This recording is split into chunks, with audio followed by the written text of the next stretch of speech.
Hey guys, welcome back to the channel. Alright, so per request, I'm getting inquiries about the X5, and also someone asked me, do you mind covering some of the features, some controls of how things work, different drive modes, and kind of explain. And I thought, what, sure, I've had this car about a year, a little over a year now, about a year and a half, and I feel comfortable enough to do a video on this and kind of explain some of the features and settings. I mean, I'm gonna go through as much as I can. I'm not gonna do too much in depth, but I'm gonna skim over a few things, kind of explain what they do. All right, so keep watching.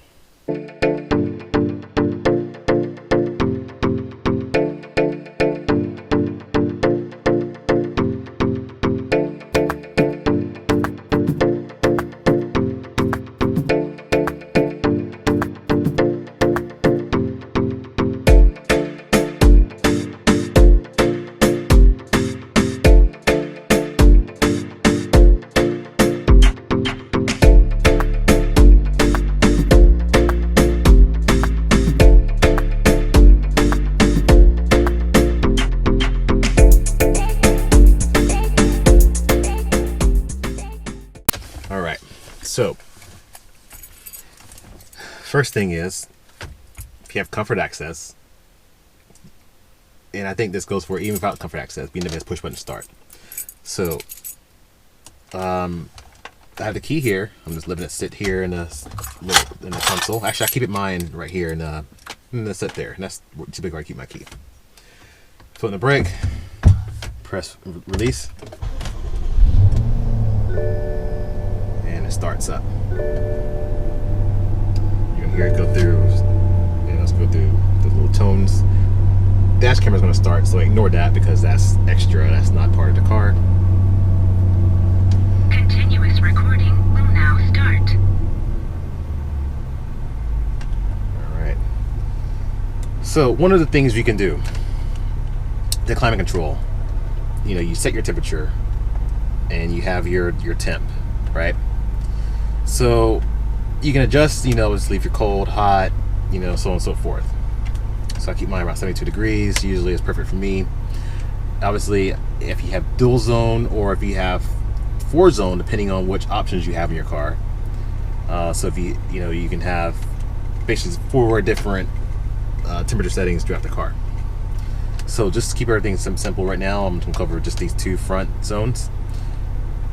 This button right here is your fan, but when you're in auto mode, it can adjust the strength of the climate control. So if you want it to be kind of softer, you don't want it to rush into getting into the, rapidly reaching that temperature. If you want to be kind of subtle in terms of cooling the car off, then you'll keep it down here.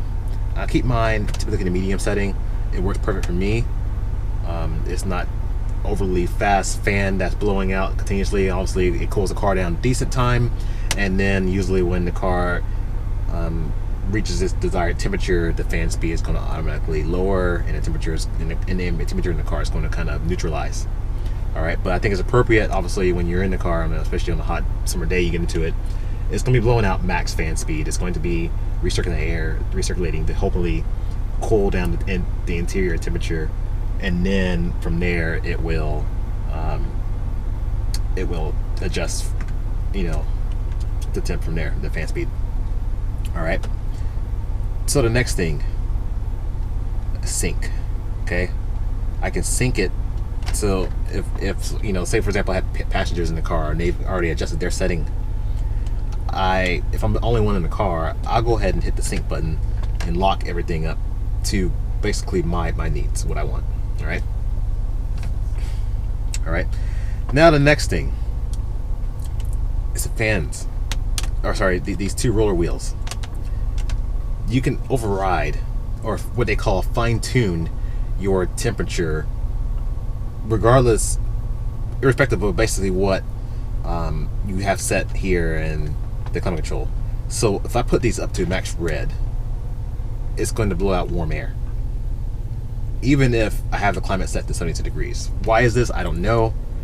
I just know BMW put that in there, and what I found was on one day it was hot and I realized these were up in red, and I was like, man, my car is not cooling off. Why isn't it cooling off? only to find out that I had these wheels in the red. So, you know, that's where that was another feature. All right. So moving here to the shifter, obviously going anywhere, it's not going to move. It's like you still have your pressure button in. Now I'm in drive.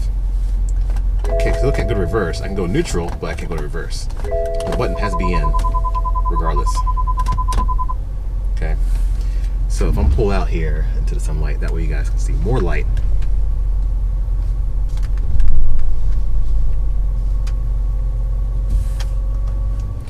And obviously park, put in park.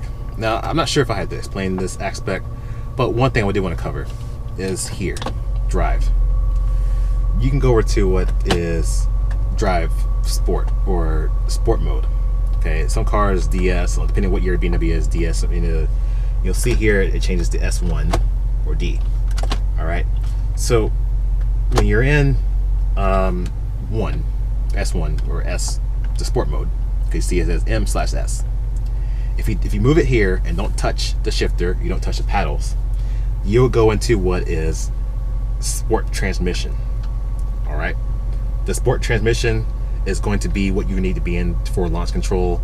It's going to enable snappier gear shifts, and I say snappier, I mean like it is snappy and firm, and usually you'll get the little burbles in between the gear shift. Not, and on the 50i's is very subtle. I would think on the 35i's it'll be a little more pronounced. You know, it's going to sound a little bit more like a 335 between the gear shifts, especially at high RPMs and those fast gear changes. But that's typically what you'll get with sport transmission. It doesn't matter. You can be in comfort mode, you can be in different modes, and this right here is just like your sport mode. The car gives a slight jerk when it happens because on some vehicles they start off in second gear when you're in drive, some BMWs, and you know, but when you go to sport, you're actually letting that car go to first gear, starting first gear. When that first gear starts off, you're going to have basically a quick takeoff. Okay, I know my 335i always start off in second gear when I was in regular drive. Going to drive sport gave me the first gear. So that's one feature. All right. All right, so we covered that. Next one we're gonna cover is the camera button. Depending on which option you have, if you had this in your car, hitting this when you're in drive will give you the front camera. If you're in reverse, I think it looks like a bug hit my camera, so that's why that little splurge is there. But if you go in reverse and you press that camera button again, it will give you a wide angle view of the your surroundings, as opposed to, because see here, I can only see a little bit of the fence. I can't see over here on this side. I can't see my neighbor's car, but now it's so wide I can see the whole fence line, and I can see my neighbor's car and everything. His car's in his driveway too. All right, and depending on the lighting, you'll see yellow bars, little exclamation points. It'll tell you basically it's a cross traffic alert.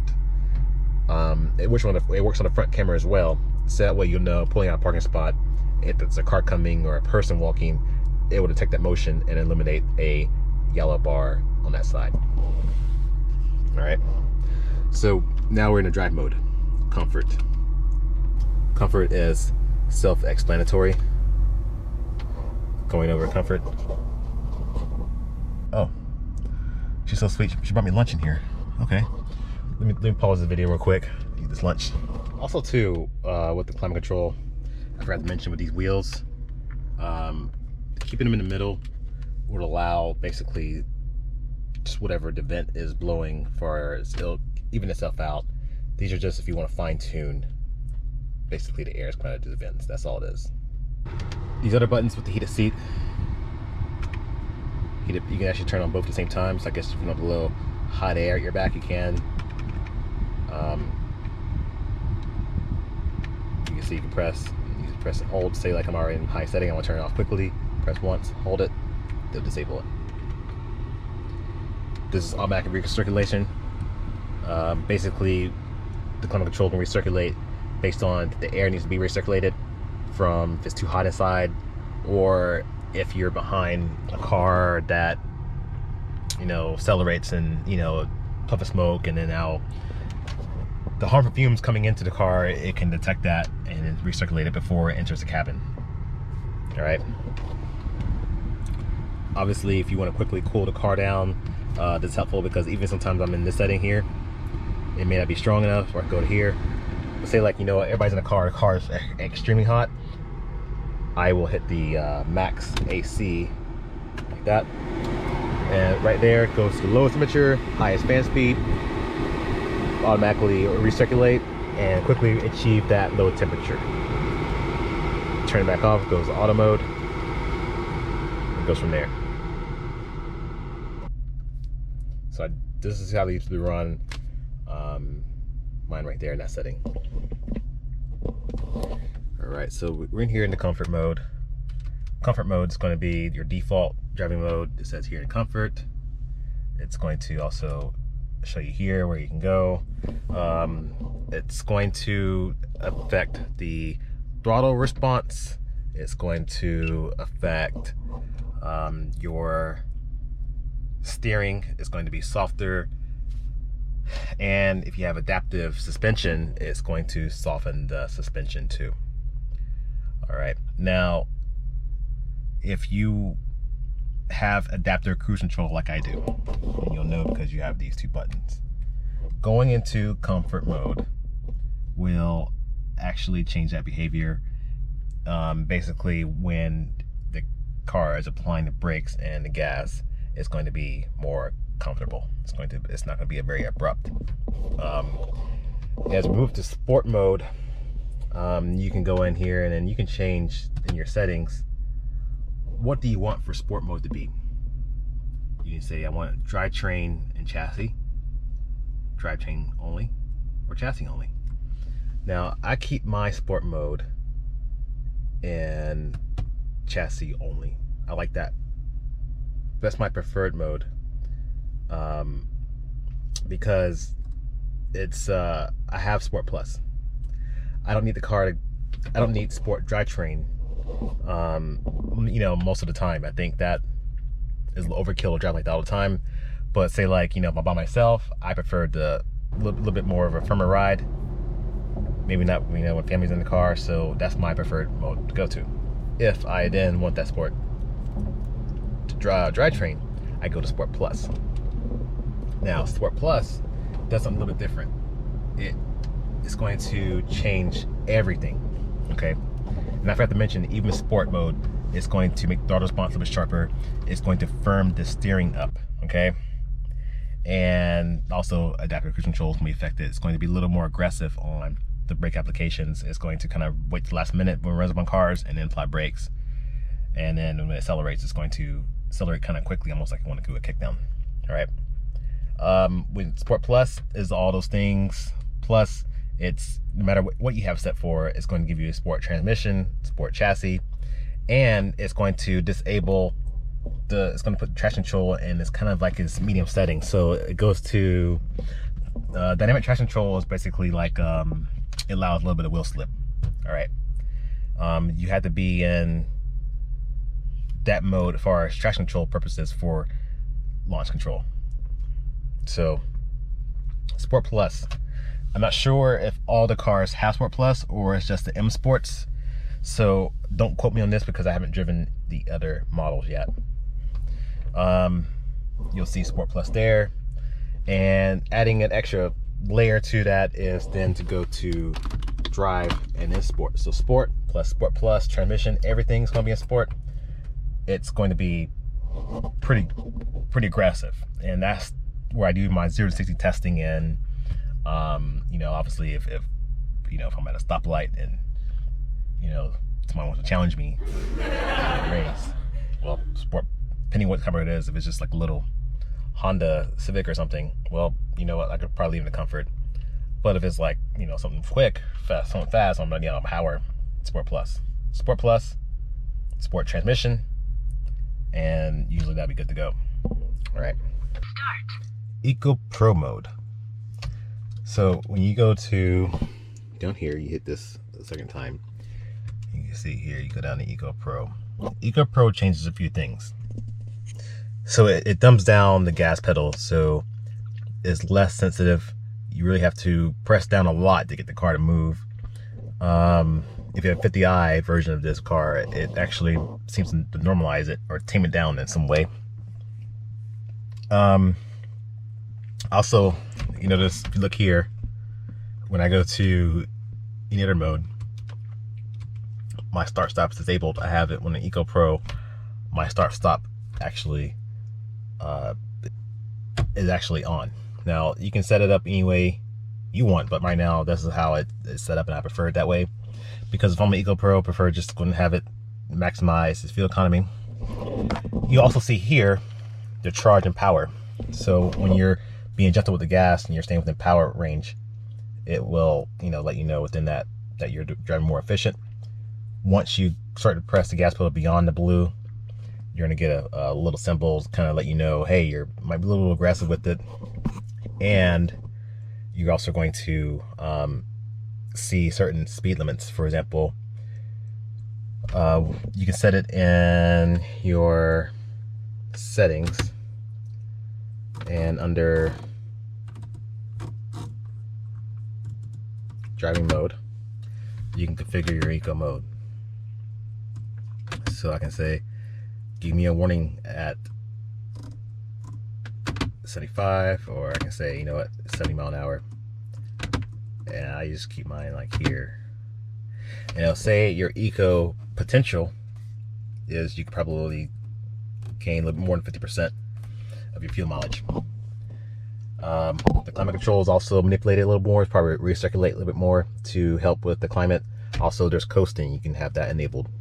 All right, what coasting does, when you're off the gas pedal, the tachometer is going to drop down to idle, and the car is essentially going to mimic putting your car in neutral, but it's not. It's going to stay in dry, but what is happening is decoupling the transmission from the wheels, so you can coast freely.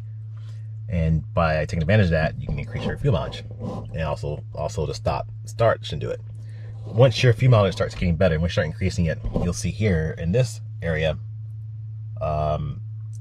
your bonus mile per gallon, or bonus miles per the tank. So anytime you add 1 or 2 miles per gallon to your range, it will decrease. So let's get here to the safety halo. This is if you have the driver assistance package. I think it's called, I'm not sure what the package specifically is called, but there's a driver assistance package which gives you the forward collision warning, lane departure warning, pedestrian detection, and blind spot monitor. This is all in this button here. You hit this button and you can configure basically if you want everything to turn off automatically, or if you just want one thing. So right now mine's just configured for lane departure warning to disable, and I could just say, I want blind spot to be disabled. I could turn those off. Now only beyond is the pedestrian warning and front collision warning. And you also can go in your settings and configure it to where I want the warning time to be actually medium. I don't want early warning, basically, because I like the tailgate sometimes. Not purposely, but I think my following distance makes the car a little bit nervous sometimes. When I get close to a car, a little light comes on, it tells me to back off a little bit. So that's where you can have your setting there. All right. But if you want to quickly activate things back on, this is where I go. So I'll tell you my cargo trailer, and if it starts activating the blind spot frequently, quickly turn it off. Or if I'm on a road where it's narrow and the say for example the lines it keeps activating the lane departure, I'll turn it off. All right, so you saw in there just a minute ago that it said 12 mile an hour. Most cars, I think they default is 30 mile an hour. Mine is coded to 12 for my blind spot monitor. All right, let's go up to hazards. Very simple. Hit it. Hazards turn on. Hear that sound. Hazards turn off. When the car is off, the hazards will flash a little bit more, the shorter, to say battery life. All right. So if you go in here and then you click a pedal, you have automatically configured this car is going to stay in manual mode. Manual mode is good for towing a trailer. It's good for, I would say, if you just want that overall control of the gear shift. The gear changes respond appropriately, but what I find personally, I think is better to leave it in its drive sport mode for faster times. I cannot time this red line quick enough before it shifts. It's too early.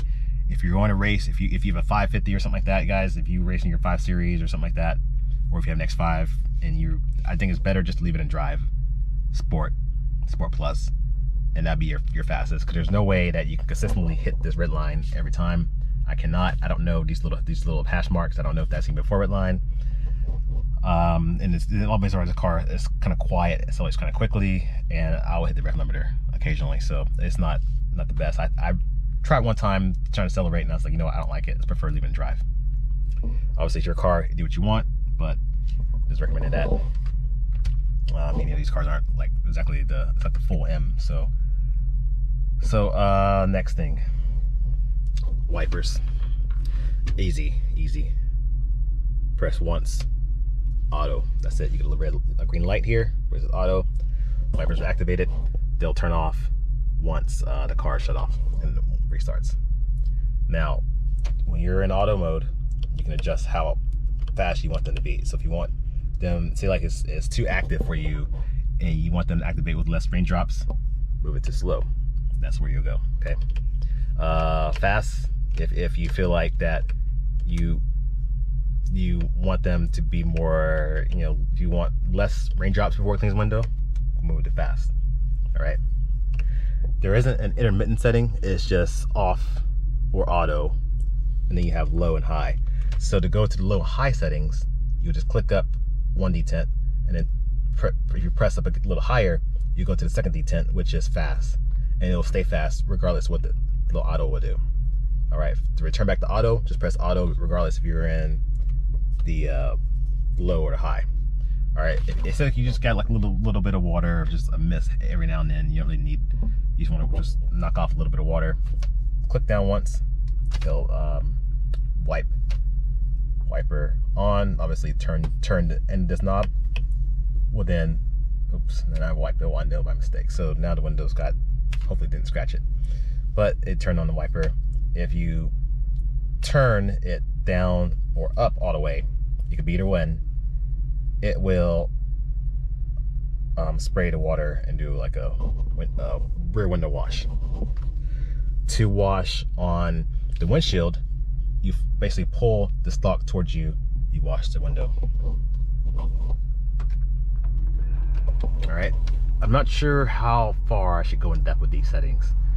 I got the X drive status here, which is on the right screen. I have that there. Sport displays. Yeah,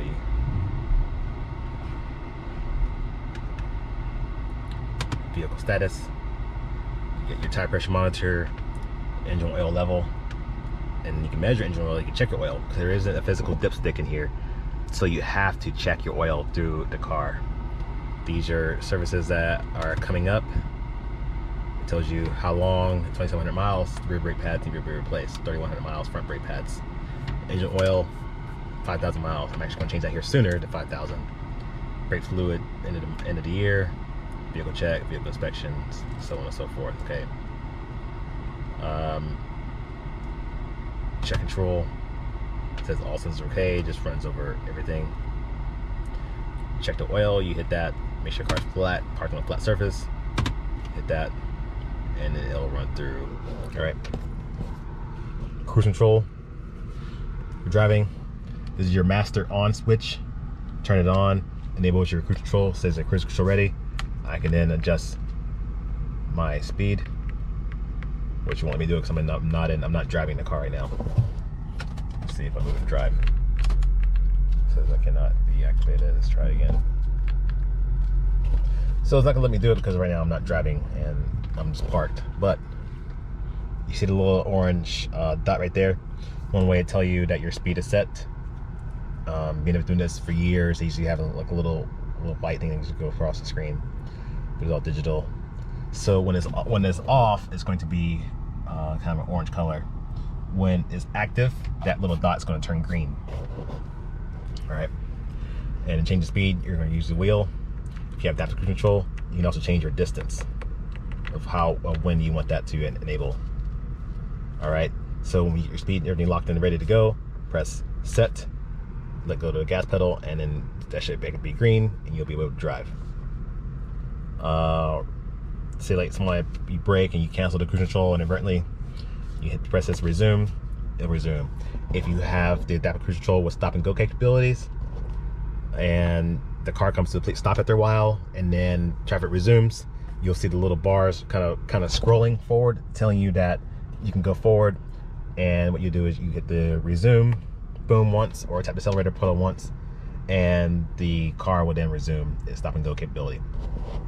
And then it'll stay stopped for maybe like 5 seconds. Anything more than that, you'll need to enable the cruise control by pressing resume or gas pedal. Other than that, it'll usually do stop and go.